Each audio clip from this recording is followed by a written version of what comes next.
Alger brûla la Kabylie et accusa Israël, le Maroc et les Kabyles. Il y a 4 ans jour pour jour, le 9 août 2021, les généraux algériens déclenchèrent l'opération des incendies en Kabylie pour se donner le prétexte de réprimer le mouvement pour l'autodétermination de la Kabylie. Drones, hélicoptères, avions militaires et troupes au sol furent mobilisés pour que, entre 16h et 17h, des matières incendiaires, dont du phosphore blanc, soient larguées sur la Kabylie. Celle-ci fut transformée en un brasier géant, un enfer au sens propre du terme.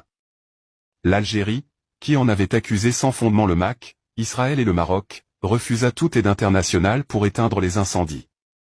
Ils durèrent plus de 2 semaines. Résultat, plus d'1 millier de morts et de grands brûlés, faune et flore dévastées, et une Kabylie terrorisée et soumise de fait à une loi martiale qui ne dit pas son nom. Djamel Ben Smaïl, victime collatérale, servit d'arbre qui cache la forêt de l'hécatombe réalisée parmi les villageois kabyles. L'exécution de ce plan diabolique avait permis aux services algériens de procéder à des rafles en règle parmi les militants politiques kabyles, dont 43 innocents condamnés à mort. En ce jour anniversaire que nous avons institutionnalisé comme journée de la résilience kabyle, le MAC et le gouvernement kabyle en exil s'inclinent à la mémoire des victimes de ces incendies criminels et réaffirment que le salut du peuple kabyle ne se trouve que dans l'exercice de son droit à l'autodétermination.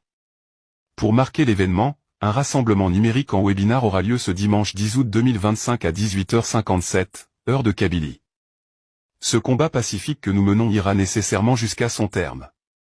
Vive la Kabylie libre et indépendante.